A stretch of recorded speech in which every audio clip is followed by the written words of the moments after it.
അമിതാഭ് ബച്ചനും ശശി കപൂറും അഭിനയിച്ച ഒരു super hit ചിത്രമാണ് ദീവാർ. 1975 റിലീസായ ഈ ചിത്രത്തിൻ്റെ മലയാള റീമേക്കാണ് മമ്മൂട്ടിയുടെ നദി മുതൽ നദി വരെ എന്ന ചിത്രം. അമിതാഭ് ബച്ചൻ്റെ സഹോദരനായി ശശി കപൂർ അഭിനയിച്ച വേഷത്തിൽ മമ്മൂട്ടിയുടെ സഹോദരനായി രതീഷാണ് അഭിനയിച്ചിട്ടുള്ളത്.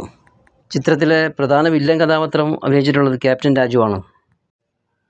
സോമൻ, ബാലൻ കെ നായർ, ജഗതി ശ്രീകുമാർ, കവിയൂർ പൊന്നമ്മ, ലക്ഷ്മി തുടങ്ങിയവരാണ് പ്രധാന അഭിനേതാക്കൾ. ബോംബെയിലെ അധോലോക രാജാവായ ആജി മസ്താൻ്റെ ജീവചരിത്രം ആസ്പദമാക്കി നിർമ്മിച്ച ചിത്രമായിരുന്നു അമിതാഭ് ബച്ചൻ്റെ ദീവാർ എന്ന ചിത്രം. ഈ ചിത്രം അമിതാഭ് ബച്ചൻ്റെ അഭിനയ ജീവിതത്തിലെ ഒരു വഴിത്തിരിവായ ചിത്രമായിരുന്നു.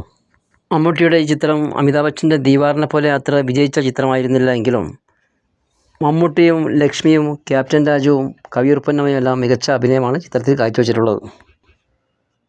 അന്തരിച്ച നടൻ ജയൻ്റെ ഒരുപാട് ഹിറ്റ് സിനിമകൾ സംവിധാനം ചെയ്തിട്ടുള്ള വിജയാനന്ദാണ് ഈ ചിത്രത്തിൻ്റെ സംവിധായകൻ. 1983 ഈ ചിത്രം റിലീസായത്.